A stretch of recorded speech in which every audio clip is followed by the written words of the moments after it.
Law enforcement telling ABC 15 they're not aware of any rallies coming this weekend, but the FBI is warning otherwise. One problem they're facing, the social media crackdowns on President Trump makes finding extremist chatter a little more complicated. ABC 15's Zach Crenshaw covering extremism for us tonight and has more on the far right's move to lesser known websites. The attack on the Capitol last week is having a rapid ripple effect, like Wednesday's impeachment, increased security across the country, and the social media crackdown.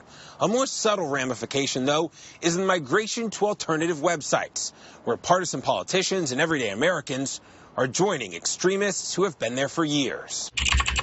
Ever since President Trump's Twitter account was suspended, there's been an upheaval. Pro-Trump politicians have moved to Gab, where the constantly crashing website brags about growing rapidly. Over on Telegram, more than 25 million people have joined the encrypted app in the past 72 hours. I think one of the things we're most concerned about are platforms like Telegram, where you have average people interacting with extremists. It's a phenomenon that worries extremism experts like Jessica Reeves with the ADL. Everyday Americans exploring the fringes of the internet. It creates a larger and larger group of people who may be willing to act.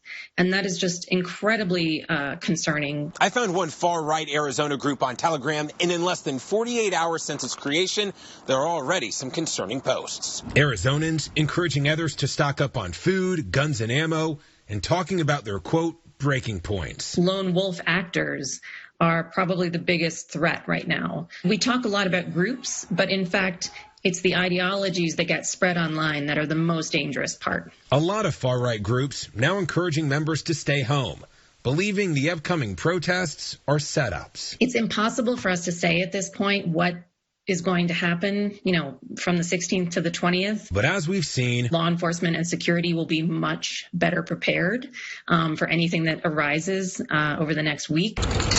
The bigger question, what happens after this week? They have the very difficult job of sifting through extraordinarily violent rhetoric and deciding what is the real threat here. And the threats will remain in the shadows and on sites where there's little threat of being shut down. This is an extremist movement that we will be seeing for years to come, unfortunately. Zach Crenshaw, ABC 15, Arizona.